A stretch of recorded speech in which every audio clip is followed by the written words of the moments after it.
सभी व्यूअर्स का वेलकम करता हूँ वाईईटी की एडिटोरियल क्लास में। हर रोज़ होने वाली इस क्लास में कोशिश होती है मेरी क्वालिटी कंटेंट को अवेलेबल करवाने की उन लोगों तक जो एसएससी बैंक्स की प्रिपरेशन करने के लिए कोचिंग सेंटर्स तक नहीं जा सकते। किसी कारण से आप अफोर्ड नहीं कर सकते या आपके शहर में है नहीं कोई अच्छा कोचिंग सेंटर, तो यहाँ पे आपकी इंग्लिश की प्रिपरेशन हो जाएगी। डेंजर इन द एयर नाम के इस आर्टिकल से शुरू करूँगा आज की क्लास को। मेरी क्लास की एक ही खासियत है, हर मिनट इसका प्लान्ड है। 4 से 6 से 8 घंटे की जो है ना इसमें लर्निंग इस क्लास के अंदर आपको मिल सकती है अगर आप एक काम कर लो। काम क्या है? इस आर्टिकल्स को खुद से पहले पढ़ने की कोशिश करो। अब खुद से कहाँ से पढ़ोगे? टेलीग्राम ग्रुप पे जाएं, मेरे ऑफिशियल वाईटी नो चैट्स, इस ग्रुप को सर्च करें। यहाँ से इसका पीडीएफ आपको हो जाएगा अवेलेबल। सुबह मैं बता भी देता हूँ एडवांस में कौन सा एडिटोरियल मैं लेने वाला हूँ, तो इस ग्रुप को आप ज्वाइन करेंगे तो वहाँ से आपको मालूम पड़ जाएगा सुबह में ही कौन सा एडिटोरियल शाम में होने वाला है। तो आप इस काम को खुद करेंगे। दूसरा, अपने हाथ में एक नोटबुक और पेन को रखें। हर लाइन में मैं क्वेश्चन निकालूंगा जिसको आप बैंक और एसएससी के एग्जाम के अंदर देखोगे प्री और मेंस में। क्वेश्चंस को आपको खुद को सॉल्व करना है, कॉन्सेप्ट में आपको बताता जाऊंगा। चलिए शुरू करते हैं फटाफट से अपने यूजुअल अंदाज के अंदर। डेंजर इन द एयर को कह रहा, डेंजर है, खतरा है इन द एयर, आसमान में। प्लेन क्रैश की बात हो रही है, हवाई दुर्घटना की बात हो रही है, तो कह रहा आसमान में ही खतरा है आजकल। कहने का मतलब ये डेंजर का बहुत ज़्यादा सिनोनिम है पैरिल, है ना। डेंजरस मतलब पैरलस। पैरिल नाम का सिनोनिम याद रखें डेंजर का, बहुत बार पूछा जाता है। चलो मालूम चलेगा टाइटल पैराग्राफ से कौन सा डेंजर है और किसने दिया है। कह रहे the PIA crash is a reminder that the aviation industry provides little margin for error. कह रहे जो पीआईए का क्रैश है ना, पाकिस्तान इंटरनेशनल एयरलाइंस, इसमें जो क्रैश हुआ है ये है अच्छा क्या, एक याद ताज़ा करवाने वाला रिमाइंडर। अच्छा किस चीज़ का? दैट वो ये कि जो एविएशन इंडस्ट्री है ना, जो हवाई इंडस्ट्री है, ऐसी इंडस्ट्री जो हवाई जहाज़ों से रिलेटेड है, कह रहे ये इंडस्ट्री जो है ना प्रोवाइड करती है, देती है बहुत ही कम मार्जिन को, बहुत ही कम स्कोप को, और किसके लिए? एरर के लिए, गलती के लिए। तो इस क्रैश से एक ही रिमाइंडर निकलता है, एविएशन इंडस्ट्री के अंदर गलती की कोई जगह नहीं है। ऐसा नहीं कह सकते आप सुबह में गलती कर दी और शाम को बोल दो सॉरी, है ना। ऐसा कोई मार्जिन एरर इस इंडस्ट्री के अंदर है ही नहीं। सेंटेंस की ग्रामर बाद में देखेंगे, पहले आते हैं इसकी वोकैबुलरी पे। एविएशन क्या होता है? देखो एक रूट बताता हूँ आपको। एविस, एविस का मतलब होता है बर्ड, पंछी। एविएशन का मतलब क्या होता है? ऐसी आर्ट जो रिलेटेड हो पंछियों से, जो रिलेटेड हो उड़ने से। एविएशन का मतलब है ऐसी कला जो एयरक्राफ्ट को उड़ाने से रिलेटेड है। समझ गए ना। तो एविएशन इंडस्ट्री होगी एयरक्राफ्ट इंडस्ट्री, जिसके अंदर अपने हवाई इंडस्ट्री की बात करते हैं, हवाई जहाज़ों की बात करते हैं। देखो एविस से ही बना है, उड़ने से बना है, इसलिए इसको एविएशन बोलते हैं। एविएशन से बना दूं मैं एविएटर, वो इंसान जो एक एयरक्राफ्ट को उड़ाए, है ना, मतलब एक पायलट। तो पायलट और एविएटर एक दूसरे के सिनोनिम हो गए। अच्छा तीसरा क्या है? एवियरी, इसका मतलब होता है एक ऐसा केज, एक ऐसा पिंजरा जिसमें पंछियों को रखा जाए। तो ये भी बना है किससे? एविस से। रूट वर्ड्स में बहुत पावर है। जनरली जो भी टॉपर्स हैं, जिस भी एग्जाम को आप फेस कर रहे हो ना, इंग्लिश की बात होगी तो वो रूट वर्ड्स को अपने ना फिंगर टिप्स पे रखते हैं। यही मेरी कोशिश है सारे के सारे रूट वर्ड्स को आपको करवाने की। खबरी के ऊपर क्लास चलती है अपनी, ऑडियो क्लासेस, जरूर से डिस्क्रिप्शन में लिंक रखा है, उस ऐप को डाउनलोड करके मेरी क्लासेस को फॉलो करें। 5 मिनट की क्लास लेता हूँ हर रोज़ मैं, रूट वर्ड्स आपको एक एक करके सारे बता रहा हूँ। दूसरी चीज़ लिटिल मार्जिन, यहाँ पे फ्यू मार्जिन भी आ सकता था।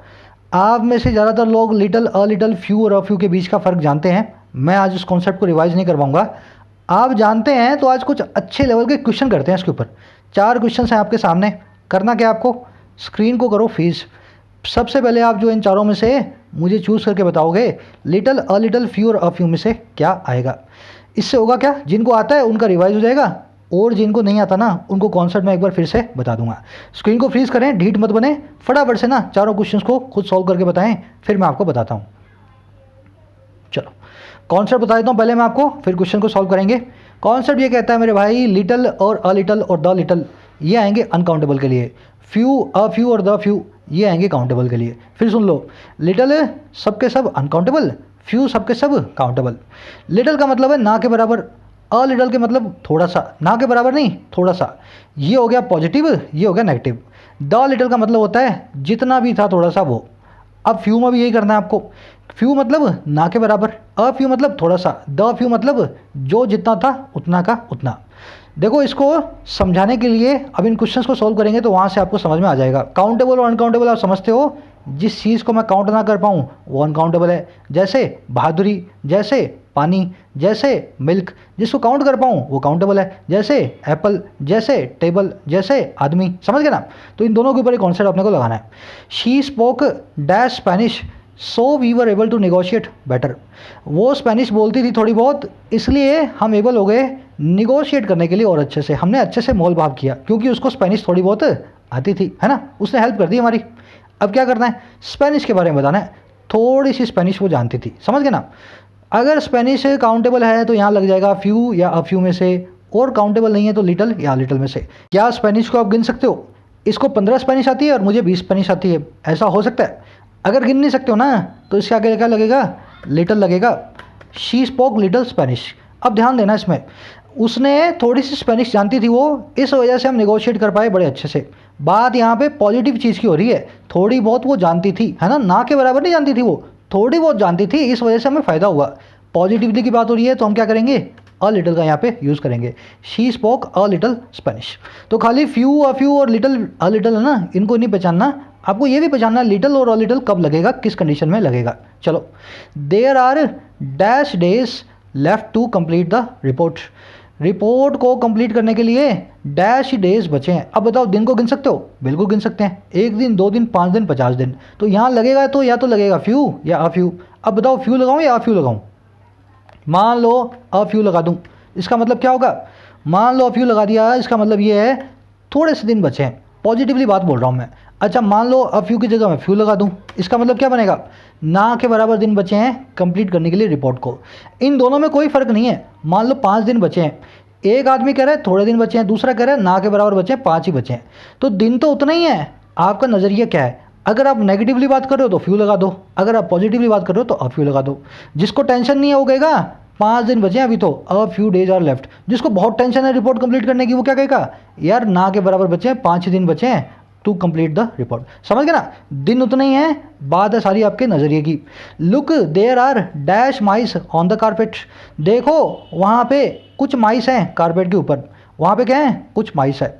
माउस की प्लूरल होती है माउस। जिन लोगों को ये नहीं पता वो माइस को पता नहीं क्या समझ रहे होंगे, उन्होंने यहाँ पे लिटल लगा दिया होगा। मैंने जानबूझ के इस वर्ड को रखा है। माउस काउंटेबल है, चूहा काउंटेबल है, तो क्या करूँगा मैं यहाँ पे? फ्यू लगाऊंगा या अ फ्यू लगाऊंगा? अब बताओ दोनों में से क्या लगाऊंगा? अब फ्यू का मतलब है ना के बराबर, फ्यू का मतलब है थोड़े से। अब बताओ ना के बराबर माउस है या थोड़े से माउस है? जब मैं आपको दिखा रहा हूँ ना तो मैं ये कह रहा हूँ माउस है वहाँ पे, माइस है वहाँ पे, चूहे हैं। ना के बराबर होते तो दिखाने की जरूरत ही नहीं थी। मतलब यहाँ पे हमें पॉजिटिव मात्रा की चाहिए, क्वांटिटी की बात करनी है। There are a few mice on the carpet. चलो अगले को देख लो। The teacher gave us dash time to prepare before a test. Teacher साहब ने हमें दे दिया टाइम प्रिपेयर करने के लिए टेस्ट को। अगर टाइम को काउंट कर सकता हूँ तो फ्यू, काउंट नहीं कर सकता हूँ तो अ फ्यू, मतलब लिटल। टाइम को काउंट कर सकते हो? 1 टाइम, 2 टाइम, 5 टाइम, 10 टाइम, ऐसा टाइम को काउंट कर सकते हो? इसको तो 20 टाइम मिला है और इसको 5 टाइम मिला है, नहीं हो सकता ना। घंटे काउंट होते हैं, टाइम की यूनिट काउंट होती है, टाइम खुद काउंट नहीं होता। अगर टाइम काउंट नहीं होता तो यहाँ लगेगा लिटल या लगेगा अ लिटल। अच्छा, दोनों में से क्या लगाएं? अगर अ लिटल लगाएं ना तो हम क्या कह रहे हैं? टीचर ने हमें थोड़ा बहुत टाइम दिया है प्रिपेयर करने के लिए रिपोर्ट को। और लिटल लगाया ना मैंने, इसका मतलब क्या है? टीचर ने हमें बिल्कुल टाइम नहीं दिया रिपोर्ट को प्रिपेयर करने को। टाइम उतना ही दिया टीचर ने। आपके नज़रिए की बात है। जो नालायक है, जो परेशान हो जाएगा टेस्ट से, वो क्या कहेगा? यार बिल्कुल टाइम नहीं दिया, लिटल टाइम मिला। जिसने प्रिपरेशन की हुई थी वो कहेगा यार टीचर ने थोड़ा बहुत टाइम दिया, a little time to prepare before a test. तो क्वांटिटी चेंज नहीं होती, नज़रिए की बात होती है। अगर ये कॉन्सेप्ट आपको क्लियर हो गया हो बड़े अच्छे से तो आगे बढ़ते हैं फटाफट से, नहीं तो इसको आप रिवाइज कर लेना एक बार रिपीट करके। चलो आगे बढ़ते हैं। सारे के सारे ग्रीन सब्जेक्ट हैं, सारी की सारी पिंक वर्ब है ना? ग्रीन और पिंक इसलिए किया हुआ है क्योंकि सब्जेक्ट और वर्ब आपकी पहली कड़ी है प्रिपरेशन की इंग्लिश की। अगर आप इसको नहीं पकड़ पाते हो तो आप अंधेरे में तीर मार रहे हो। मैं नहीं चाहता एक भी लड़का या एक भी लड़की अंधेरे में तीर मारे। मेरे सब्जेक्ट से, मेरी वर्ब से अपना सब्जेक्ट और अपनी वर्ब पूरे एडिटोरियल में मेरे साथ मिलाते जाएँ। शुरू करें। एक समरी दे रहा हूँ। अभी ये प्लेन क्रैश हुआ, इसके बाद अपना एडिटोरियल ये कह रहा है कि यार इस प्लेन क्रैश के अंदर मालूम नहीं क्या हुआ, वो तो निकल करके आएगा ब्लैक बॉक्स से और इन्वेस्टिगेशन के बाद। लेकिन एक चीज़ सामने आ रही है, सामने ये चीज़ आ रही है कि जिस ऑपरेटर ने इस प्लेन को उड़ाया था उस ऑपरेटर का पुराना पास रिकॉर्ड भी ख़राब है। अच्छा, दूसरी चीज़, कोरोना के कारण सारी एयरलाइंस बंद पड़ी हैं दुनिया की और इनको बड़ी जल्दी अपनी एयरलाइन को स्टार्ट करने की। तो इस वजह से ऐसे ही ऑपरेटर्स जो है ना, जिनका पास रिकॉर्ड ख़राब है, वो गलत काम भी कर सकते हैं। कैसे? आधे मेजर्स लिए, पूरे सिक्योरिटी मेजर लिए बिना ही फ़्लाइट को उड़ा दिया, क्योंकि फटाफट से शुरू करना है ना। तो कह रहा है ऐसा काम मत करना, फटाफट से शुरू करने की कोशिश मत करना। हो सकता है आपको पैसे की बहुत ज़रूरत हो, पर पैसे से ज़्यादा कीमती है जाने। बस अपना एडिटोरियल इसी चीज़ की बात कर रहा है। पैसा वैसा इधर उधर छोड़ दो, आपको हवा में डेंजर को पहचानना है। हाफ मेजर से लेकर के किसी भी फ्लाइट को, किसी भी देश को नहीं उड़ा देना है लॉकडाउन खुलने के बाद। बस यही समरी है इसकी, डिटेल में आप मेरे साथ देखेंगे। इस समरी को कोशिश करें 5 to 6 सेंटेंसेस में लिखने की। कमेंट सेक्शन में आप लिखेंगे तो बेहतर बनेंगे। चलिए शुरू करते हैं फटाफट से अपने एडिटोरियल को। कह रहा from we are comfortable now established on ILS 20L 25L that soon led to repeated declaration of May Day. The partial transcript of air traffic control conversation that is available offers an insight into the catastrophic end to PK 8303. थोड़े से complicated हैं, पर आप approach रखोगे subject verb पकड़ने की तो easy है। कह रहा है यहाँ से, फ्रॉम कहाँ से? यहाँ से। और कहाँ से? हम हैं कंफर्टेबल अभी, हम हैं अभी बिल्कुल कंफर्टेबल। कह रहे हैं यहाँ से, और जो कि इस्टेब्लिश हुआ था इस फ्लाइट के अंदर, है ना। इस्टेब्लिश होना मतलब किसी चीज़ का पक्का होना, किसी चीज़ का स्थापित होना, किसी चीज़ का सर्टेन होना। कह रहे हैं यहाँ से इस चीज़ के सर्टेन हो जाने से कि हम कंफर्टेबल हैं इस फ्लाइट में। कह रहे जो कि बदल गया, वेरी सून लीड टू कर गया, और कहाँ ले गया? बार बार डिक्लेरेशन की तरफ, ऐलान की तरफ, इस मे डे नाम के एक सिग्नल का। मे डे सिग्नल क्या होता है? हवाई जहाज डूबने से पहले सिग्नल निकालता है तेज़ी से, मे डे आता है उस सिग्नल के अंदर, है ना। जो भी सुनेगा उसको, उसका मतलब क्या है? मैं नीचे गिर रहा हूँ, मुझे बचा लो। तो कह रहा है यहाँ से, इस सिग्नल से कि हम कंफर्टेबल हैं इस फ्लाइट के अंदर, फटाफटी जो ये सिग्नल आया ना बार बार, कौन सा? मे डे वाला। कह रहे हैं यहाँ से यहाँ तक हुआ क्या? कह रहे जो पार्शियल ट्रांसक्रिप्ट है ना, जो आधा अधूरा ट्रांसलेशन है, और किसका? एयर ट्रैफिक कंट्रोलर की कॉन्वर्सेशन का। कॉन्वर्सेशन मतलब बातचीत। एयर ट्रैफिक कंट्रोल आप जानते हैं, जो लोग एयर ट्रैफिक कंट्रोल को कंट्रोल करते हैं, समझ गए ना। कह रहे हैं इनकी जो बातचीत का आधा अधूरा जो ट्रांसलेशन है ना, कह रहे जो कि अवेलेबल है, जो कि सबके सामने है। कह रहे वो ऑफर करता है किसको? एक इनसाइट को, अंदरूनी नज़र को, और किस में? इस कैटास्ट्रोफिक एंड में, दुखद घटना में, दुखद अंत में, किसके? PK 8303 के। बोल रहा हूँ थोड़ा सा कॉम्प्लिकेटेड है, अब सारे पीसी जोड़ रहा हूँ, देखना बच्चों वाला बन जाएगा सेंटेंस आपके लिए। हम कंफर्टेबल हैं इस फ्लाइट पे इस्टेब्लिश हो जाने के बाद यहाँ से, और कहाँ तक? बड़ी सून जो चीज़ हमें ले गई, लीड टू कर गई बार बार मे डे की डिक्लेरेशन तक। कह रहा है यहाँ से यहाँ तक हुआ क्या? जो आधी अधूरी ट्रांसक्रिप्ट मिला है ना, हमें ट्रांसलेशन मिला है एयर ट्रैफिक कंट्रोल की कॉन्वर्सेशन का, बातचीत का। और कौन सा ट्रांसक्रिप्ट? जो अभी तक हमारे पास अवेलेबल है, आधा अधूरा, ये पूरा नहीं है, है ना। कह रहा है ये ट्रांसक्रिप्ट है ना, इसकी वर्ब आई ऑफर। ये ट्रांसक्रिप्ट हमें दिखाता है, ऑफर करता है अंदरूनी नज़र को, इनसाइट को, किसमें? कैटास्ट्रॉफिक एंड में, दुख बड़े अंत में, इस फ्लाइट PK 8303 के। समझ गए सेंटेंस को? तो अभी हमारे पास पूरा जो है ट्रांसलेशन हमें मिला नहीं है। आ जाओ सेंटेंस के पीछे की वोकैबुलरी, ग्रामर में। मे डे आपको बता दिया ना मैंने, एयर डिस्ट्रेस सिग्नल। जब हवाई जहाज गिरता है उससे पहले फटाफट सिग्नल फेंकता है वो कि हम गिरने वाले हैं, उस सिग्नल को बोला जाता है इंग्लिश में मे डे। का मई से कोई कनेक्शन नहीं है, अगर जून में भी हुआ था तो भी ये मे डे होता, ध्यान रखना इसको, बड़ा अच्छा वर्ड है। ट्रांसक्रिप्ट मैंने आपको बता दिया। स्क्राइब मतलब लिखना, ट्रांस मतलब पार, पार लिखना किसी चीज़ को, इटालियन से ग्रीक बना देना, कोड लैंग्वेज से ह्यूमन लैंग्वेज बना देना। ट्रांसक्रिप्शन होता है किसी चीज़ का ट्रांसलेशन, है ना। तो अभी पार्शियल ट्रांसक्रिप्ट हमें मिला है, पूरा ट्रांसलेशन उनकी कॉन्वर्सेशन का हमें नहीं मिला है। अच्छा, इनसाइट क्या होता है? इन, अंदर, साइड, नज़र। किसी चीज़ के अंदर डिटेल्ड ऑब्जर्वेशन बोलते हैं, उसको कहते हैं इनसाइट। अंदर की चीज़, अंदरूनी चीज़, उसको कहते हैं इनसाइट। कैटास्ट्रॉफिक आप जानते हो, जो फुल ऑफ कैटास्ट्रॉफी हो, तो कैटास्ट्रॉफी के जो सिनोनिम है वो हो जाएंगे सारे के सारे कैटास्ट्रॉफिक के सिनोनिम। डिजास्टर से डिजास्ट्रस, डिस्ट्रक्शन से डिस्ट्रक्टिव, कैटास्ट्रॉफी से कैटास्ट्रॉफिक। समझ गए ना। मैंने नाउन्स का एडजेक्टिव बना दिया है। 3 नाउन थे, एक दूसरे के सिनोनिम थे, ये तीनों एडजेक्टिव भी एक दूसरे के सिनोनिम होंगे। बढ़ते हैं आगे, सब्जेक्ट वो मिलाते जाएं। कह रहा था Pakistan international airlines PIA flight from Lahore to Karachi with 91 passengers and 8 crew was operated using an Airbus 320214, an aircraft type that is one of aviators reliable and modern work horses। कह रहे थे पाकिस्तान इंटरनेशनल एयरलाइन की फ़्लाइट है ना जो, और कहाँ से कहाँ तक की थी? इन 2 सिटीज़ के बीच में थी, लाहौर से कराची के बीच। और किसके साथ थी? 91 पैसेंजर्स के साथ और 8 क्रू के मेंबर्स के साथ, जो वहाँ पे एयर हॉस्टेसेस होते हैं और जो लड़के होते हैं अंदर। समझ गए ना। कह रहा है ये जो फ़्लाइट थी ना, इसको ऑपरेट किया गया था पैसिव वॉइस में, वॉज ऑपरेटेड। कैसे ऑपरेट किया जाता था? यूज़ करते हुए इस तरह के एक एयरक्राफ्ट को। अच्छा, कौन सा एयरक्राफ्ट है?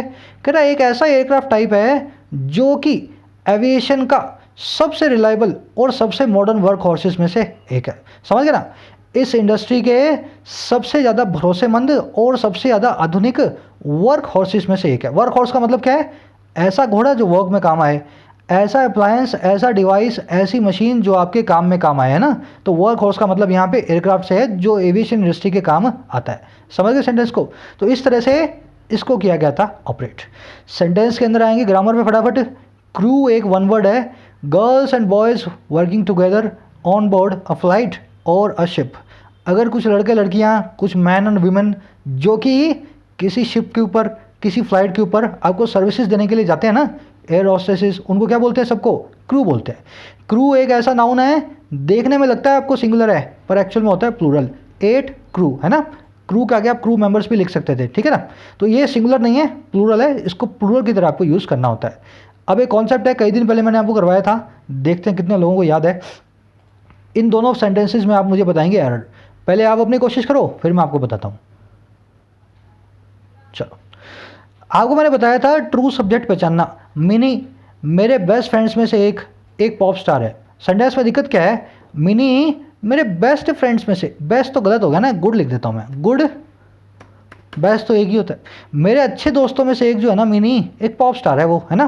पॉप सॉन्ग्स है जो वो उसको गाती है। अच्छा ये बताओ मेरे अच्छे दोस्त कितने हैं? हो सकता है 2, हो सकता है 5 हो सकता है 10 हो, है ना।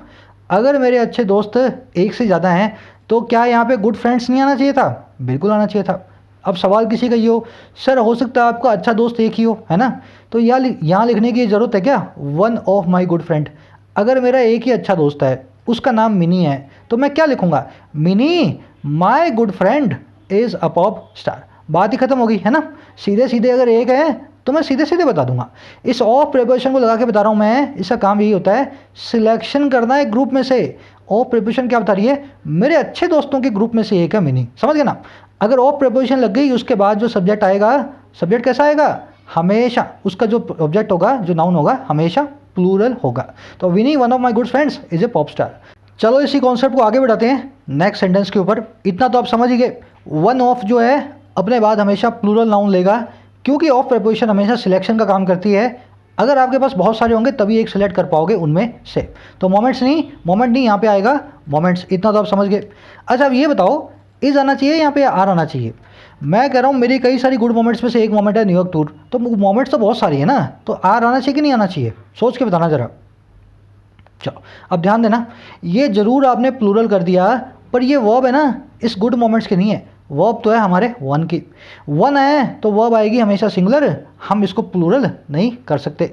अगर 2 ऑफ माई गुड मोमेंट्स होती, 3 ऑफ माई गुड मोमेंट्स होती, 10 ऑफ माई गुड मोमेंट्स होती, तब मैं आर लगाता तो अच्छा लगता। बात हो रही है वन की, उस केस से मुझे इस लगाना है। मुझे नहीं पता क्यों लड़के लड़कियां इसमें कंफ्यूज रहते हैं। बच्चे हमेशा यहाँ तो ऐसे नहीं लगाते और यहाँ पे वर्ब है ना, जैसे ही मैं यहाँ इस लगाने को बोलूँगा ना, प्लूरल लगाने की कोशिश करेंगे। मुझे नहीं पता, क्योंकि बहुत सिंपल कॉन्सेप्ट है। अगर आप ऐसी गलती करते हो तो फिर से ऐसी गलती ना करें। वर्ब लगेगी वन के हिसाब से, ना कि गुड मोमेंट्स के हिसाब से। बड़े आगे, सिंपल सा कॉन्सेप्ट था। करें इनिशियली शुरुआत में, while visual evidence as photographs and video footage offered some clues about what might have overwhelmed the pilots of the nearly 16-year-old jet liner. कह रहे शुरुआत में ना, जहाँ दिखाई देने वाली एविडेंस, विजुअल एविडेंस, दिखने वाले सबूत, है ना। कह रहा कैसे? जैसे कि फोटोग्राफ्स और क्या, वीडियो फुटेज। कह रहा जहाँ पे इनिशियली ना इन्होंने ऑफर किया, विजुअल एविडेंस ने दिखाया हमें ला करके दिया कुछ क्लूज को, कुछ हिंट्स को। और किस बारे में? कह रहा किसने ओवरहेम किया होगा, व्हाट माइट हैव ओवरहेम, किसने बोझिल बनाया होगा, किसने कंफ्यूज किया होगा पायलट्स को, और किसके? इस लगभग 16 साल पुराने जेट लाइनर के, है ना। 16 साल से ये जेट लाइनर चल रहा था। कह रहा है शुरुआत में जहाँ ऐसा हुआ, कह रहा है it is the recovery letter of the crucial black boxes that is significant. कह रहा है जो रिकवरी है ना, ये वो रिकवरी है। और कब? लेटर, बाद में जाकर के। किन की? बहुत ही इंपॉर्टेंट, बहुत ही क्रूशियल और गंभीर ब्लैक बॉक्सेस की, जो कि है सिग्निफिकेंट, जो कि है इंपॉर्टेंट। तो कह रहे हैं विजुअल एविडेंस से हमें ज़रूर मालूम चला है, थोड़े बहुत क्लूज मिले हैं, क्यों पायलट और हम हो गए, क्यों बर्डन सम हो गए, क्यों उनके ऊपर प्रेशर आ गया इस 16 साल पुराने जेटलाइनर में। लेकिन जो रिकवरी है ना लेटर इन ब्लैक बॉक्सेस की, वही सबसे इंपॉर्टेंट है, वही हमें बताएगी क्या हुआ था। सेंटेंस में देखने वाली चीज़, ओवरहैम मैंने आपको परसों बताया था, किसी भी चीज़ का ओवरहैम होने का मतलब क्या होता है, या तो वहाँ पानी एक्सेस हो गया, या डाउट्स, या क्वेश्चंस, या बर्डन, है ना, ओवरहैम होना। तो पायलट्स के ऊपर पानी एक्सेस नहीं हुआ, पायलट्स के ऊपर बर्डन एक्सेस हो गई थी, है ना। किस चीज़ ने पायलट के ऊपर बहुत बर्डन डाल दी, बहुत कन्फ्यूजन कर दिया इस जेटलाइनर के। आगे बढ़ते हैं। 16 ईयर ओल्ड यहाँ पे एक एडजेक्टिव की तरह काम कर रहा है जेटलाइनर के, इसलिए 16 ईयर ओल्ड लिख रहा हूँ और बीच में हाइफन लगा रहा हूँ। अगर यहाँ पे 16 ईयर ओल्ड एक एडजेक्टिव ना होकर के नाउन होता ना, तो मैं यहाँ पे 16 ईयर्स लिखता। कॉन्सेप्ट हम कर चुके हैं ऑलरेडी पहले, थोड़ा सा रिवाइज करें। कह रहा in the backdrop two is the offer of full technical assistance by the manufacturer Airbus and the involvement of western air safety agencies and Pakistan से इंक्वायरी टीम। कह रहा है इसकी पृष्ठभूमि में, बैकड्रॉप में, इसकी भूमिका में, इसके बैक एंड में, समझ गया, इसके पीछे। कह रहा है इसके पीछे भी है, क्या है, वो ऑफर है जो है फुल टेक्निकल असिस्टेंस का, पूरे तकनीकी सहयोग का, टेक्निकल असिस्टेंस का। किसके द्वारा? मैन्युफैक्चरर के द्वारा, जिसका नाम क्या है, एयरबस। और किस चीज़ का? कह रहे जो इन्वॉल्वमेंट है ना वेस्टर्न, पश्चिमी एयर सेफ्टी एजेंसीज की, है ना, जो वेस्ट के पास ऐसी एजेंसियाँ हैं। और किसका? पाकिस्तान की इंक्वायरी टीम का। तो कह रहे हैं ये जो है ना ब्लैक बॉक्स, इसके साथ ही साथ इसके बैकग्राउंड में ये सब चीज़ें भी बहुत इंपॉर्टेंट हैं। कैसे? या तो एयरबस हमें सपोर्ट दे, इसका मैन्युफैक्चरर, या वेस्टर्न एजेंसी हमें बताएं क्या हुआ, या पाकिस्तान की इंक्वायरी टीम कुछ निकाल करके लाए। यहाँ पे सब्जेक्ट है द ऑफर, वर्ब है इसके इज, इन द बैकड्रॉप ये सब्जेक्ट नहीं है। प्रेपोजिशन कभी भी सब्जेक्ट नहीं बनती और अपने बाद एक नाउन प्रोनाउन को लेती है, उसको सब्जेक्ट ऑब्जेक्ट बनने देती नहीं।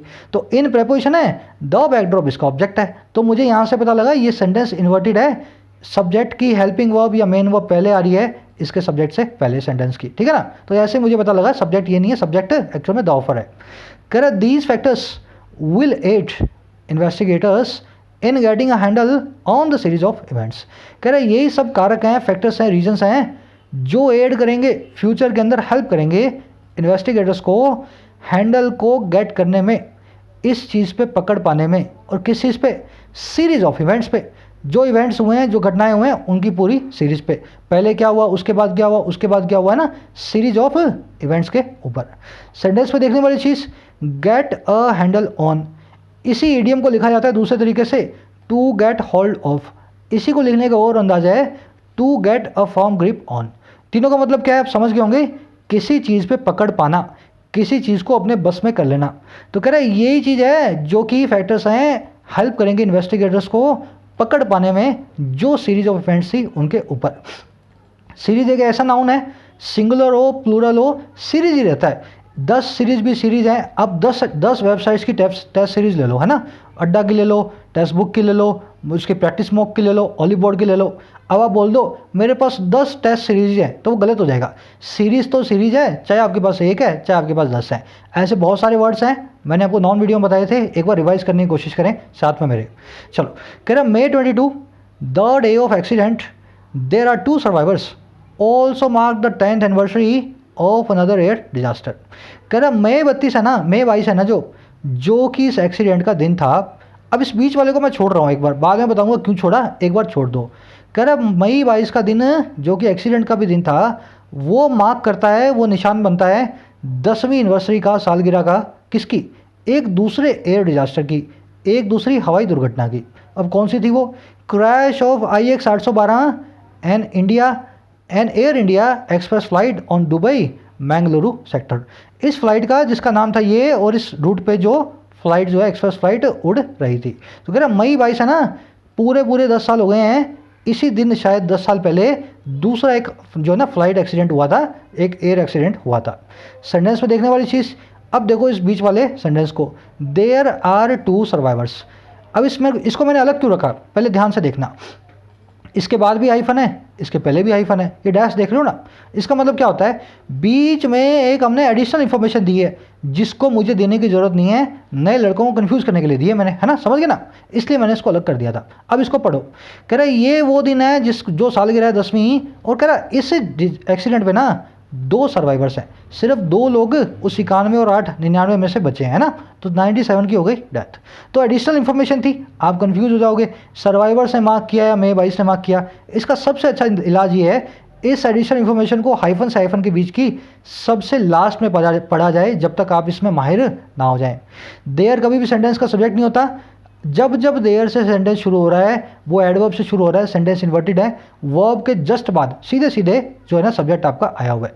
देयर एक डमी सब्जेक्ट होता है, एडवर्ब होती है, सेंटेंस का सब्जेक्ट कभी भी नहीं बन सकता। चलो आगे बढ़ते हैं। कह रहा है air safety commentators point in relevant direction. Air safety के जो कमेंटेटर है ना, जो लोग एयर सेफ्टी के माहिर हैं, पॉइंट करते हैं रेलिवेंट डायरेक्शन में, सही दिशा में। अब देखो वो सही दिशा क्या है।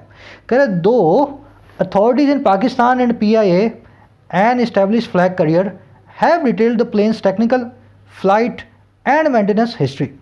There is a swirl around the operators not so impressive air safety record. कह रहे दो हालांकि अथॉरिटीज़ जो है ना, जो पावर वाले लोग हैं, प्रशासन है पाकिस्तान में और PIA में, पाकिस्तान इंटरनेशनल एयरलाइंस में, कह रहे जो कि अब देखो PIA के बारे में बता रहा है, जो कि इस्टेब्लिश फ्लैग करियर है, एक ऐसा एयरलाइन करियर है इस्टेब्लिश है पाकिस्तान के अंदर, बहुत बड़ा है।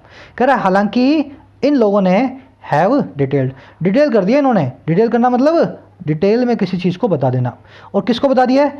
प्लेन की टेक्निकल, फ्लाइट और मेंटेनेंस हिस्ट्री को, सारी हिस्ट्री इन्होंने खोल करके बता दी है सबको। कह रहा है हालांकि ये काम हो चुका है। अच्छा हुआ क्या इसके बाद? कह रहा है there is a swirl around operators not so impressive air safety record. कह रहे वहाँ पे फिर भी एक बवंडर है, एक क्या है वहाँ पे? Swirl, Whirlpool. कह रहे फिर भी एक बवंडर है वहाँ पे। अच्छा किस बारे में? ऑपरेटर के, जो कि ज़्यादा इंप्रेसिव नहीं है ना एयर सेफ्टी रिकॉर्ड के बारे में। इस ऑपरेटर का PIA का बहुत ही पुराना रिकॉर्ड होगा जो इंप्रेसिव नहीं है, अनसेफ तरीके से अपनी हवाई जहाज उड़ाने के लिए मशहूर है। तो कह रहा है इसके आसपास है ना बड़ा बवंडर, बड़ा तूफान मचा हुआ है पाकिस्तान के अंदर। स्वॉल समझ गए ना, वर्लपूल है, ट्विस्ट है, बवंडर है, चक्रवात है, इसको कहते हैं स्वॉल। सब्जेक्ट जो है अगेन बता रहा हूँ मैं, स्वॉल सब्जेक्ट है, इज उसकी वर्ब है, देयर कभी भी सब्जेक्ट नहीं बनता, देयर एक एडवर्ब होती है। यहाँ पे सब्जेक्ट था ये दोनों, इसलिए हैव डिटेल्ड लगाया है, हैज़ डिटेल्ड नहीं लगाया। हैज़ है हमेशा वर्ब की थर्ड फॉर्म लेते हैं, बताने की जरूरत नहीं है, इसीलिए इसके बाद में डिटेल्ड आया, वर्ब की थर्ड फॉर्म आई। छोटे मोटे चेक्स होते हैं, हमेशा हर सेंटेंस में टेंस को जरूर पकड़ें। टेंस पे एरर्स, ऐसी एरर्स होती हैं जिनको आप देखते ही सॉल्व कर सकते हो बिना टाइम वेस्ट किए। कह रहा there is also another core related issue. कह रहा और एक कोर एंड रिलेटेड इशू वहाँ पे है। कैसा कोर इशू? कोर मतलब बेसिक, रिलेटेड मतलब संबंधित। कह रहा एक बेसिक और रिलेटेड इशू दूसरा भी इस ऑपरेटर के रिकॉर्ड के अलावा वहाँ पे है। अब ध्यान देना, सब्जेक्ट है core and related issue, is है यहाँ पे इसकी वर्ब, देयर क्या अगेन एडवर्ब है, डमी सब्जेक्ट है। अब इस लाइन में कॉन्सेप्ट है, मैंने आपको अदर, अनदर, द अदर 2-3 बार करवा दिया है ना, कितनी बार? शायद 3 बार करवा दिया है। आपने मेरे साथ सीख भी लिया है। लास्ट टाइम मैंने करवाया था, उस क्विज़ को हमने सॉल्व नहीं किया था। आज लास्ट टाइम का क्विज़ मैंने आपके सामने रख दिया है, यहीं पे आप सॉल्व करो फटाफट से। मैं आपको कॉन्सेप्ट रिपीट करके इस क्विज़ को सॉल्व करवाता हूँ। आपको इनमें अदर, द अदर या अनदर, देख लो इसमें से, ये जो देख रहे हो ना भारी भारी, इसमें से, इस बोल्ड में से और इस बोल्ड में से एक को लगाना है। फटाफट से क्विज को सॉल्व करें, फिर मैं आपको करवाऊं। चलो, कोशिश जो लोग कर रहे हैं बेहतर बन रहे हैं, वही लोग जानते हैं बेहतर बनना क्या होता है। जो लोग कोशिश नहीं कर रहे, फिर बता रहा हूं, नहीं होगा सिलेक्शन, चाहे बुरा मानो चाहे अच्छा मानना। चलो, अदर क्या होता है? प्लूरल के लिए यूज होगा हमेशा, सिंगुलर के लिए कभी भी यूज नहीं होगा। पहले तीनों का मतलब समझ लो, तीनों का मतलब होता है दूसरे, अदर भी दूसरे, अनदर भी दूसरा, द अदर भी दूसरे। अदर होगा सिर्फ और सिर्फ प्लूरल के लिए, ऐसा एडजेक्टिव। अनदर होगा हमेशा सिर्फ और सिर्फ सिंगुलर के लिए। और द अदर होगा ना, ये है बीच में उंगली लगाने वाला, ये सिंगुलर के लिए भी प्लूरल के लिए। पर इसकी एक शर्त है, कोई खास होना चाहिए, उसी के लिए लगाऊंगा मैं, क्योंकि द का मतलब ही खास होता है। तो चाहे मुझे सिंगुलर के लिए लगाओ, चाहे तुम प्लूरल के लिए लगाओ, पर होना चाहिए वो खास। अब देखो खास है या नहीं, वही हमें चेक करना होता है। Mary is talking of looking for another job, या अदर जॉब, या द अदर जॉब। मैरी बात कर रही है दूसरी जॉब को ढूंढने के बारे में। लुक फॉर मतलब किसी चीज़ को ढूंढना, तो मैरी दूसरी जॉब को ढूंढने की बात करती है। क्या लगाऊंगा मैं यहाँ पे? सबसे पहले देखो जॉब क्या है, सिंगुलर है प्लूरल है? सर जॉब तो सिंगुलर होता है, तो क्या अदर यहाँ पे लग सकता है? सर बिल्कुल नहीं लग सकता। अब क्या लगेगा? अनदर लगेगा या द अदर लगेगा? अगर द अदर यहाँ लगाऊं तो क्या बन जाएगा? एक खास दूसरी जॉब। क्या इसने बताया बाद में जॉब किस चीज़ की? बस कंडक्टर की या एविएटर की, कोई मुझे जॉब नहीं पता लग रही, खास जॉब नहीं है, तो मुझे सीधे सीधे क्या करना है, सिंगुलर के हिसाब से यहाँ पे अनदर डालना है। द अदर भी आ सकता था, अगर जॉब के बारे में बताया होता, कोई खास जॉब होती तो द अदर आ जाता, नहीं है खास तो अनदर लगा दो, बहुत सिंपल है, फॉर्मूला के जैसे है। अगला देखो, वन ऑफ द ब्रदर्स, अब देखो वही गलती की है मैंने, कितने लोगों ने इस गलती को पकड़ा था, वन ऑफ द ब्रदर्स, दो ब्रदर्स होंगे, तीन ब्रदर्स होंगे, तभी हम वन की बात करेंगे, है ना। One of the brothers is a banker and dash is a bank robber. अगर इस सेंटेंस में दो भाई हैं, कितने भाई हैं, दो भाई हैं, अगर दो भाइयों की बात हो रही है तो एक है रॉबर, एक है बैंकर, है ना, बैंक में काम करता है, बैंक पीओ है, क्लर्क है, और दूसरा क्या है, वो भी बैंक में काम करता है पर उल्टे काम करता है, बैंक को लूटने का काम करता है। अगर तो दो भाई हैं तो मैं क्या लिखूंगा यहाँ पे, द अदर। क्यों, क्योंकि हमने पहले वाले की बात कर दी, अब बचा दूसरा, दूसरा है स्पेसिफिक है, हम स्पेसिफिक आदमी की बात कर रहे हैं, इसलिए द अदर। मान लो दो लड़के सामने खड़े हैं, आपने बोला यार ये वन, एक जो है ना इनमें से, ये तो है बैंक पीओ और दूसरा वाला है बदमाश, ये उसी बैंक में जाकर के डकैती करता है, समझ गए ना, खास लोगों की बात हो रही है, एक ये करता है दूसरा ये करता है, द अदर को मैं यूज़ करूँगा। इसकी ट्रिक यही होती है, जब दो चीज़ों की बात हो रही हो अक्सर, तब आप द अदर को यूज़ करते हैं। अच्छा मान लो सर तीन भाई हों, पाँच भाई हों, तो भाई सीधे सीधे यहाँ पे अदर आएगा, उस केस में आप यूज़ अनदर आएगा, उस केस में आप द अदर को यूज़ नहीं कर सकते। अगर पेपर में आ जाए सर तब क्या करूँगा, पेपर में आएगा ना तो या तो आपको अनदर दिया होगा या आपको दिया होगा द अदर, समझ गए ना, दोनों में से एक ही दिया होगा, चारों ऑप्शन में से एक ऑप्शन सही होता है, दो ऑप्शन कभी भी सही नहीं होते। ऐसे क्वेश्चन जो सही नहीं होते ना, उनको बाद में आपको अलग से मार्क्स दिए जाते हैं। तो मजे लेने तो बैठा नहीं आपके, देगा वो आपको सही वाला आंसर ही, दोनों में से एक दिया होगा, आपको चूज़ करना अपने दिमाग के हिसाब से। चलो, while driving in the road I saw meaning coming from dash side, road पे ड्राइव करते हुए मैंने मीनी को देखा दूसरी तरफ से आते हुए। अब बहुत लोगों ने इसका गलत जवाब दिया था, इन्होंने क्या लगाया, अनदर साइड। बात भी सही है, साइड तो सिंगुलर है, सिंगुलर के हिसाब से अनदर लगना चाहिए, सही है ना। अच्छा ये बताओ रोड की कितनी साइड होती हैं, जब आप ड्राइव कर रहे होते हो लेफ्ट साइड में, अब कितनी साइड बची रोड की, भाई तुम सामने से आते हो या तुम सामने की तरफ जाते हो, या तो कोई चीज़ तुम्हारे सामने की तरफ से आ रही है या तुम्हारे साथ में जा रही है।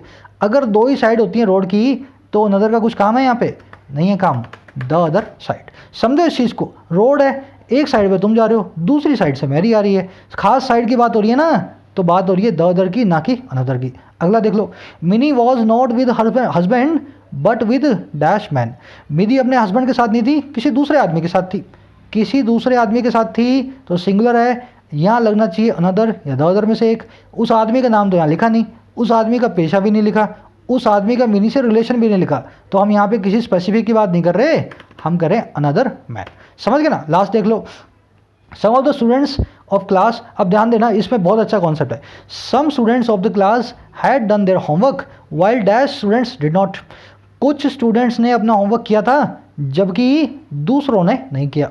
ध्यान दो, स्टूडेंट्स है, या तो लगेगा अदर या लगेगा द अदर, अनदर तो लग ही नहीं सकता, स्टूडेंट्स तो है प्लूरल है, अनदर आता है सिंगुलर के लिए। अब क्या करें, अदर लगा के देखता हूँ, while other students did not, इसका जवाब अदर नहीं है, इसका जवाब है द अदर। अब सोचो क्यों है द अदर, देखो क्लास की बात कर दी, खास क्लास है, कुछ स्टूडेंट्स की बात कर दी, इस क्लास से कुछ स्टूडेंट्स को अलग कर दिया, अब कुछ स्टूडेंट्स अलग बचे हैं, समझ गए ना, वही बात है जैसे दो भाई सामने खड़े थे ना, अब यहाँ 50 बच्चों की क्लास है जो आपके सामने है, आपने इसमें से 20 स्टूडेंट्स को अलग कर दिया और कह दिया इन्होंने तो अपना काम किया है, अब बचे कितने, 50 में से बाकी के घटा के निकाल लो, अब 30 बचे, तो बाकियों ने नहीं किया, समझ गए ना। अब बात हो रही है स्पेसिफिक चीज़ की, किसी ऐसी चीज़ की बात नहीं हो रही जिसको काउंट नहीं कर सकते या जिसकी आइडेंटिटी आपको नहीं पता, क्लास आपके सामने है, द क्लास आपने लग के बताया है, तो द अदर आना चाहिए, यहाँ पे अदर नहीं आएगा। फॉर्मूला बेस्ड है, फॉर्मूला बेस्ड है, लॉजिक समझ लो, मैथ्स रीजनिंग कर सकते हो तो इंग्लिश रीजनिंग और मैथ्स से आसान है, ध्यान रखना इस चीज़ का हमेशा। चलो आगे बढ़ते हैं। करेक्ट, द कोविड-19 pandemic has caused commercial airline operations and balance sheets but with airline managers across the world attempting to give wings to their fleets after prolonged grounding, experts highlight a key phrase, no half measures। अच्छा sentence है, ध्यान से देखना, कह रहे pandemic scorch कर चुकी है, झुलसा चुकी है, स्कॉर्च करना मतलब गर्मी से झुलसा देना, इसने झुलसा दिया है किसको, कमर्शियल एयरलाइन ऑपरेशंस को, है ना, दुनिया भर के कमर्शियल जो है फ्लाइट्स को, और क्या उनके जो है बैलेंस शीट्स को, तो ऑपरेशंस भी खराब हो गए, उनके जो है अकाउंट्स भी खराब हो गए, सब घाटे में जा रही हैं। कह रहे लेकिन के साथ ही किसके, एयरलाइन मैनेजर्स के दुनिया भर में अक्रॉस द वर्ल्ड अटेम्प्ट करने के, अटेम्प्ट मतलब कोशिश करने का। अच्छा, किस चीज़ का अटेम्प्ट? गिव करने का विंग को, उड़ान भरवाने का, पंख देने का। अच्छा, किनको? उनके फ्लीट्स को, उनके जहाज़ों के बेड़े को। और कब? इस लंबे खिंचे हुए ग्राउंडिंग पीरियड के बाद, इस लंबे खिंचे हुए ऑपरेशंस के रुक जाने के बाद। कह रहे इस चीज़ के साथ ही, लेकिन जो एक्सपर्ट्स हैं ना वो हाईलाइट करते हैं, जोर डालते हैं, सबकी तरफ फोकस करते हैं एक बहुत ही की फ्रेज़ को, बहुत ही इंपॉर्टेंट बात को। वो क्या है? No half measures. कुछ भी काम आधा मत करना, कोई भी आधे कदम मत लेना। जो काम करो एयरलाइंस को शुरू करने से पहले पूरी तरह से करना, अपने आप को संतुष्ट करने के बाद ही एयरलाइन को उड़ने देना। समझ गए ना? तो भले ही इसने सबको झुलसा रखा है, लेकिन एक्सपर्ट्स कहते हैं नो हाफ मेजर्स। सेंटेंस में देखने वाली चीज़, स्कॉच वर्ड को नोट करें, झुलसा देने वाला। अच्छा, दूसरी चीज़, फ्लीट आपको ऊपर बताया था ना मैंने, अ ग्रुप ऑफ शिप्स। अच्छा, ऊपर मैंने आपको बताया था क्रू। क्रू मतलब जो लोग शिप पे काम करते हैं या जहाज़ में काम करते हैं। फ्लीट किसका वन वर्ड है? अ ग्रुप ऑफ शिप्स और एयरक्राफ्ट्स। अब यहाँ मैं स्क्रीन को पॉज कर रहा हूँ, एक एरर है इस फ्रेज के अंदर, आप मुझे बताओ क्या एरर है। चलो, एयरक्राफ्ट के आगे कभी भी एस नहीं लगता। उस दिन मैंने पूछा था, बहुत लोगों ने गलत लिखा। एयरक्राफ्ट को हमेशा सिंगुलर फॉर्म में लिखा जाता है। एक एयरक्राफ्ट हो, चाहे 20 एयरक्राफ्ट हो, चाहे 50 एयरक्राफ्ट हो, एयरक्राफ्ट इज एयरक्राफ्ट, इसको कभी प्लूरलाइज नहीं करेंगे। ये बिल्कुल सीरीज जैसा है, जैसे ऊपर सीरीज आया था। कह रहे द नेसेसिटी, अभी सेंटेंस में एक एरर है, ध्यान देना फटाफट से, इतना बड़ा सेंटेंस से पहले आप ढूंढ लेना। कह रहे the necessity of flying machines being return to service after complete maintenance check, and more importantly air crew being allowed at the controls only after key proficiency checks in a full flight simulator have to be stressed repeatedly। कह रहा है जो necessity है ना, ज़रूरत है, और किसकी? फ्लाइंग मशीन जो रिटर्न हो रही हैं, वापस आ रही हैं सर्विस की तरफ। फ्लाइंग मशीन मतलब एयरक्राफ्ट्स, जहाज़ जो रिटर्न हो रहे हैं सर्विस पे, और किसके बाद? कंप्लीट मेंटेनेंस चेक के बाद। सर्विस पे आए तो पूरी उनकी मेंटेनेंस का चेक हो, पहले देखा जाए उसमें कोई गड़बड़ तो नहीं है। एक तो इस चीज़ की ज़रूरत, नेसेसिटी, और ज़्यादा कह रहा है मोर इम्पॉर्टेंटली, और भी ज़्यादा इंपॉर्टेंट, एयर क्रू जिसको अलाउ किया जा रहा है कंट्रोल्स के ऊपर, जिसको जहाज़ उड़ाने के लिए इजाज़त दी जा रही है, ओनली आफ्टर, महज बाद में, महत्वपूर्ण की प्रोफिशेंसी चेक्स के, उनकी कितनी एफिशिएंसी है इसके टेस्ट के बाद ही। कह रहे ये जो दो काम कराने की नेसेसिटी है ना, कह रहा है कब? ये इन अ फुल फ्लाइट सिमुलेटर, इस सिस्टम के अंदर। फ्लाइट सिमुलेटर क्या होता है? धरती पे ही आपसे एक सिमुलेटर के अंदर हवाई जहाज़ को उड़ाने का टेस्ट करवा लेते हैं। अगर आप सही से काम करोगे, सही से उड़ाओगे, तभी आपको उड़ाने की इजाज़त मिलेगी। तो ये की प्रोफिशिएंसी चेक फ्लाइट सिमुलेटर के अंदर। कह रहे जो नेसेसिटी है ना, हैव टू बी स्ट्रेस्ड, इसको स्ट्रेस किया जाना चाहिए रिपीटेडली, बार बार। इस नेसेसिटी पे बार बार जोर दिया जाना चाहिए। कह रहे this is a subject that aviation regulators can ill afford to overlook। कह रहे एक ऐसा सब्जेक्ट है जिसको एविएशन के रेगुलेटर्स है ना वो इल अफोर्ड कर सकते हैं, बहुत ही ख़राब तरीके से अफोर्ड कर सकते हैं, या यूँ कहूँ बिल्कुल भी अफोर्ड नहीं कर सकते हैं। ओवरलुक करना, नज़रअंदाज करना। कह रहे और क्या है? एंड अ चैलेंज टू, और ये एक चैलेंज भी है। कैसे? कह रहे गिवन, जो दिया गया देखते हुए। अच्छा, किस चीज़ को? That it is airlines with deep pockets और with access to financial lifelines that can bridge such issues. कह रहे ये वो एयरलाइंस ही हैं, इट इज़ एयरलाइंस। कह रहे ये वही एयरलाइंस हैं जिनकी पॉकेट्स डीप हैं, जिनके पास बहुत पैसा है, और या जिनके पास एक्सेस है फाइनेंशियल लाइफलाइंस का, बैंकों से कर्जे का। कह रहे ये वही एयरलाइंस हैं जो कि ब्रिज कर सकती हैं इन इश्यूज़ को, जो कि पाट सकती है इन खाइयों को। समझो इस सेंटेंस को। कह रहा है ये एक ऐसा सब्जेक्ट है जिसको एयरलाइन रेगुलेटर्स बिल्कुल भी अफोर्ड नहीं कर सकते ओवरलुक करना, और ये एक अपने आप में चुनौती भी है इस चीज़ को देखते हुए कि जो एयरलाइंस के पास डीप पॉकेट्स हैं, बहुत पैसा है, या उपलब्धता है, एक्सेस है फाइनेंशियल लाइफलाइंस की, लोन की। कह रहा है वही ब्रिज कर सकती है इन इश्यूज़ को। आप खाली इन पे डंडा चला करके इन इश्यूज़ को ब्रिज नहीं करवा सकते, ये खाइयों को भरने के लिए बहुत पैसे की ज़रूरत पड़ेगी एयरलाइंस को। सेंटेंस में देखने वाली चीज़ 2-3 आई हैं, फटाफट से करेंगे। ओवरलुक, किसी चीज़ को नज़रअंदाज करना। ओवर मतलब ऊपर, लुक मतलब देखना, देख भी रहे हो और ऊपर से देख करके नज़रअंदाज कर रहे हो, ओवरलुक कर रहे हो। एक्सेस के बाद हमेशा टू आएगा, फिक्स्ड प्रपोजिशन है, करवा चुका हूँ आपको। एक्सेस आ गया तो टू साथ में लगाना ही लगाना है। दूसरी चीज़ इल अफोर्ड, इस पे मैंने आपको एक कॉन्सेप्ट करवाया था, बैड वर्सेस इल। यहाँ पे बैड अफोर्ड क्यों नहीं हो सकता? इल अफोर्ड लगाने के पीछे एक रीज़न है, मैं आपको वो करवा चुका हूँ। आपको क्या करना है? फटाफट से चारों सेंटेंस के अंदर बैड और इल में से क्लोज टेस्ट है आपका ना, बैड और इल या बाकी के जो ऑप्शन दिए हैं उनमें से एक को चूज़ करो। फिर कॉन्सेप्ट मैं आपको करवाता हूँ एक बार रिवाइज, इन क्वेश्चंस को अपने सारे जो ना लाइव सॉल्व करेंगे। देखो कॉन्सेप्ट ये क्या है, बैड और इल बहुत कन्फ्यूजन, इनके आपस की कन्फ्यूजन है बहुत सारी। इल जो है ना वो एडवर्ब है और इल जो है ना एक एडजेक्टिव भी है, पर बैड जो है ना सिर्फ और सिर्फ एक एडजेक्टिव है, एडवर्ब फॉर्म में रेयरली यूज़ होता है, या आप यूँ समझ लें 99.9% केसेस में यूज़ नहीं होगा। जब जब ये यूज़ होगा इसका कुछ और ही मतलब निकलता है, उसको अपने आज अपने डिस्कशन के अंदर नहीं ले रहे हैं, है ना। कन्फ्यूजन होगी, बैड को आपको एडवर्ब की जगह लगा के देगा, आपको देखना है फटाफट से वहाँ पे आएगा इल। अब दूसरी कन्फ्यूजन, पहली कन्फ्यूजन क्या, कभी भी एडवर्ब जहाँ चाहिए होगी वहाँ पे बैड नहीं आएगा, वहाँ पे इल ही आएगा। दोनों का मतलब होता है खराब, है ना। तो खराब खराब, पर ये खराब सिर्फ एडजेक्टिव की तरह है और ये खराब एडवर्ब की तरह है। दूसरी चीज़ कन्फ्यूजन नंबर 2, इल जब जब किसी नाउन के बाद में लगेगा तो उसका मतलब होगा वो नाउन है बीमार।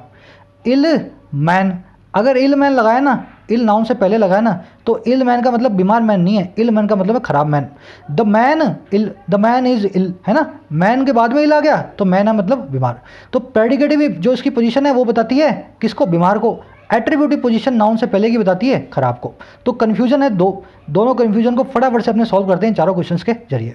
मैं कहना चाह रहा हूँ chronically dash girl was hospitalise for a surgery. Chronically मतलब लंबे टाइम से, हॉस्पिटल की बात हो रही है, सर्जरी की बात हो रही है, बीमार की बात कर रहे हैं। लंबे समय से बीमार लड़की हॉस्पिटलाइज की गई सर्जरी के लिए। अगर यहाँ पे बैड लगाऊं, बैड का मतलब होता है खराब लड़की। अब ये खराब लड़की की तो बात हो नहीं रही, है ना, हम तो बीमार लड़की की बात कर रहे हैं। अच्छा इल लगा दूं, इल का मतलब होता है बीमार। अगर इल लगाया तो गर्ल से पहले लग जाएगा, इल का मतलब हो जाएगा क्या, इल का मतलब हो जाएगा खराब।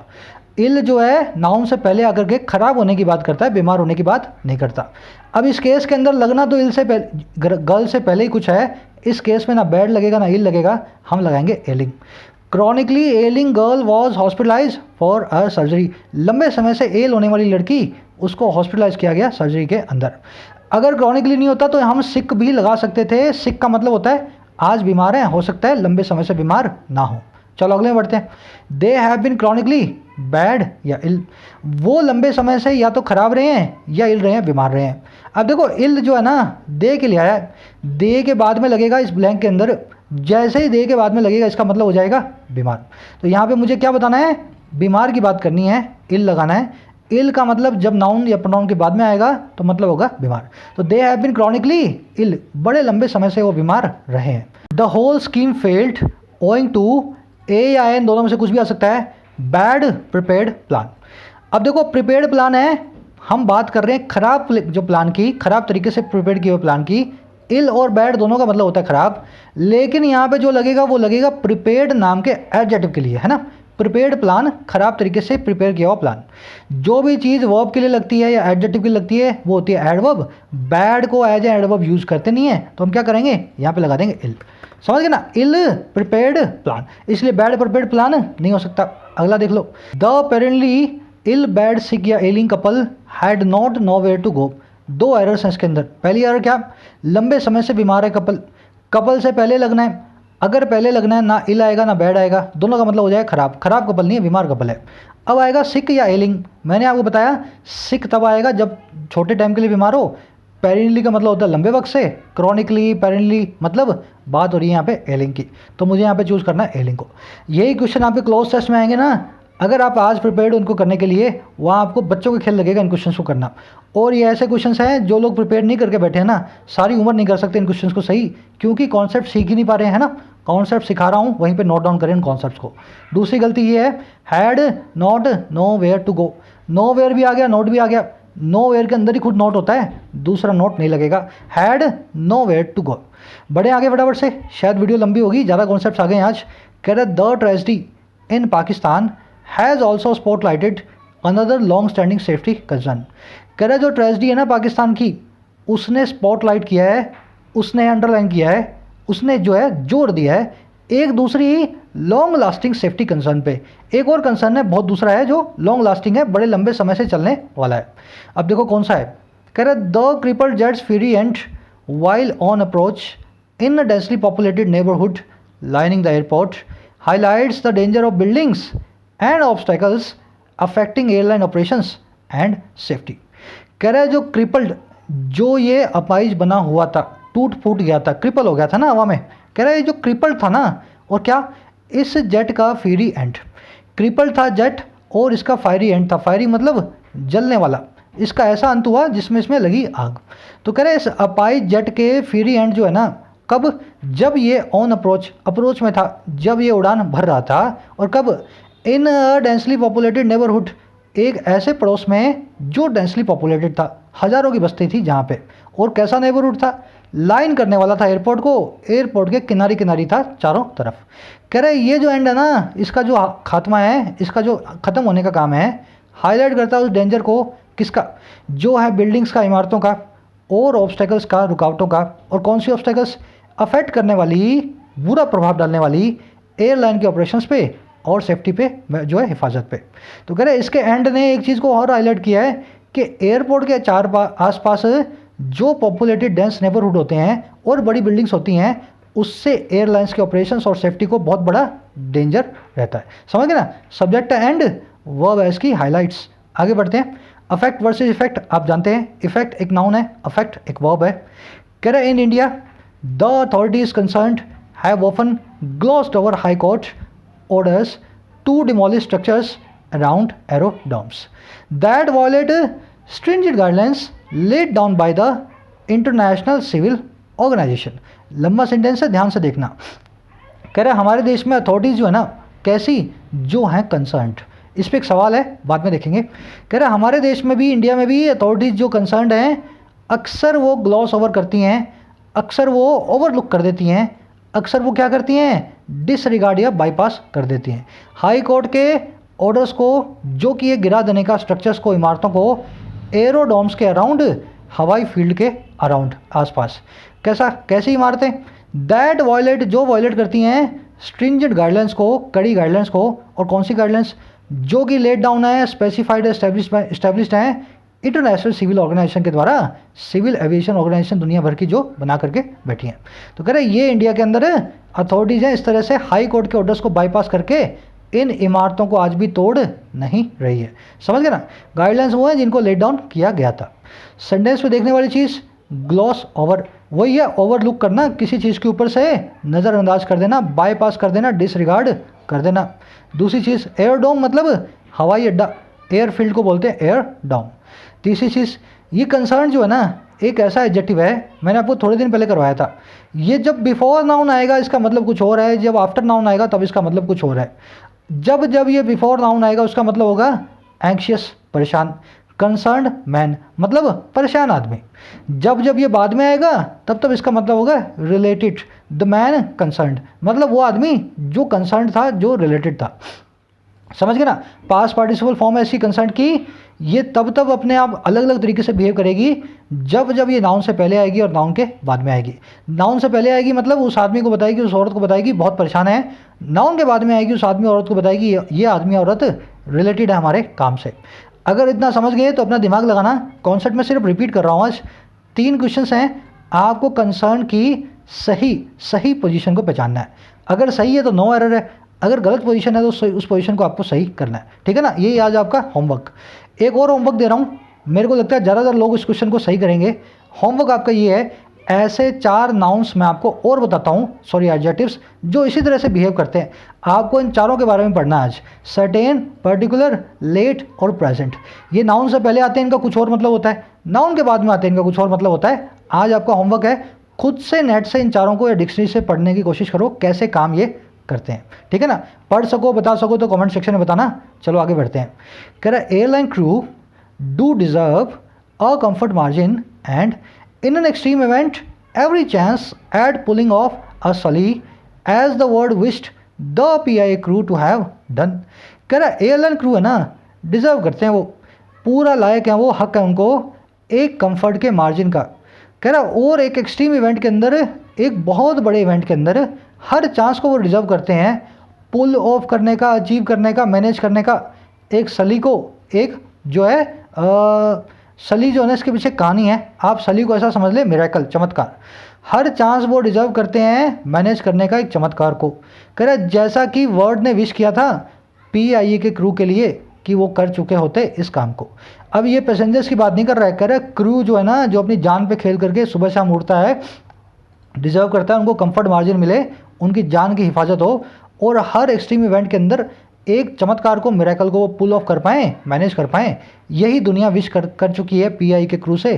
काश उन्होंने भी ऐसा किया होता। सेंटेंस में देख लो, देखने वाली चीज़, डू डिजर्व क्या है यहाँ पे, एम्फेटिक हेल्पिंग वर्ब, परसों ही करवाई थी, रिपीट नहीं करूँगा। ह्यूमैनिटी डिजर्व्स अनदर चांस, इसको ऐसा भी लिख सकते हैं, humanity does deserve another chance. इसका मतलब क्या है, जोर दे रहे हो आप इस बात पे डिजर्व नाम के वर्ब पे। डिजर्व से पहले डज इसलिए लिखा क्योंकि ह्यूमैनिटी सिंगुलर है, अगर यहाँ पे प्लूरल होता तो यहाँ पे डू लगाता, और इसके बाद हमेशा वर्ब की बे इन्फिनेटिव आएगा, तो पीछे से एस मैंने निकाल दिया, डिजर्व रखा है, ठीक है। दूसरी चीज़, पुल ऑफ एक फ्रेजल वर्ब है, किसी चीज़ को मैनेज करना, किसी चीज़ को अचीव करना, वो होता है pull off. Despite their difficulties ultimately they pulled off a victory, बावजूद मुश्किलों के लास्ट में उन्होंने अचीव कर लिया एक विक्ट्री को। सली एक पायलट था, सली कैप्टन सली सलरसन क्या नाम था इसका, जिसने एक मिरेकल कर दिखाया 2007 के अंदर, एक जो है ना एयरप्लेन के क्रैश को होते होते इसने बचाया। तो सली का नाम ही हमने रख दिया, सली वर्ड को डिक्शनरी के अंदर चमत्कार। कई डिक्शनरी में अपडेट हो गया, कई डिक्शनरी में अपडेट नहीं हुआ है। पुल ऑफ सली का मतलब यही होता है, सली नाम के पायलट की तरह कुछ काम कर दिखाना, एक मिरेकल को, चमत्कार को कर दिखाना। ये चीज़ें आपको तब पता लगेगी जब आप न्यूज़पेपर पढ़ोगे। मैं रीडिंग करता हूँ, आप भी रीडिंग करके अपने आप को अपडेट रखें। चलिए, अच्छा लगा हो तो ज़रूर से मुझे बताएं। अब उन लोगों के लिए जो लोग इस एडिटोरियल में इतना अच्छे से पढ़ाने और बताने के बावजूद थोड़ा सा भी स्ट्रगल कर रहे हैं, आप सीधे सीधे टेस्ट मैच पे आ गए हैं बिना नेट प्रैक्टिस के। नेट प्रैक्टिस करनी पड़ेगी। कल ही मैंने ग्रामर की 14वां पार्ट अपलोड किया है, बच्चों की तरह ग्रामर समझा रहा हूँ। चैनल पे जाएं, complete English grammar for all competitive exams home page पे रखिए। 14-15 वीडियोज़ हैं, 12 घंटे की ग्रामर है। ये कर्म भूमि आपकी, यहाँ से सीख करके ही अप्लाई करोगे आप एडिटोरियल में। ये सब मैं आपको करवा चुका हूँ जो मैं आपको यहाँ पे एडिटोरियल में करवाता हूँ। ज़रूर से इसको टाइम दें।